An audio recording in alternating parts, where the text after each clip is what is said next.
How to Rejoice in Afflictions. Paul wrote 2 Timothy, Colossians, Philippians, and Philemon while in prison. Roman cells were probably the worst place one could be in the whole of the Roman Empire. Coupled with the fact that Paul was put there on trumped-up charges, it must have been very agonizing for the old man. But in none of these epistles does Paul show any sense of bitterness, anger, rage, or vengefulness.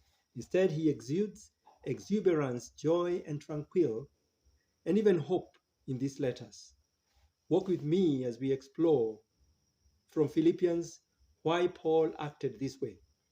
Number 1, immersion in thanksgiving and prayer.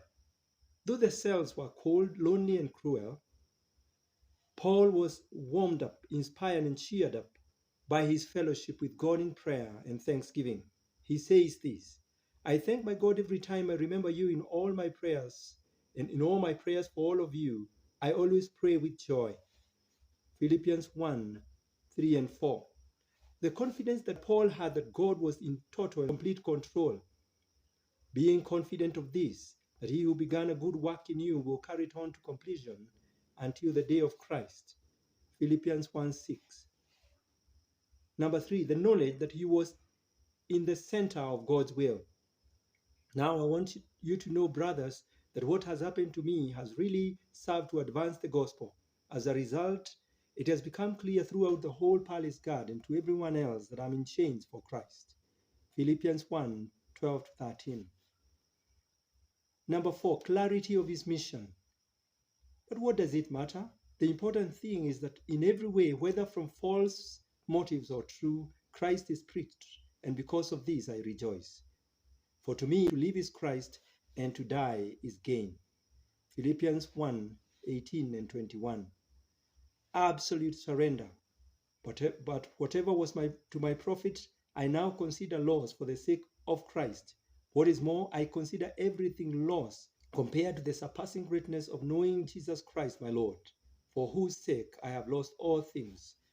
I consider them rubbish, that I may gain Christ. Philippians 3, 7 and 8. Number 6, resolving to rejoice in all circumstances. Rejoice in the Lord always. I say it again, rejoice. Philippians 4, 4. Number 7, choosing to be content no matter what. I know what it is to be in need, and I know what it is to have plenty.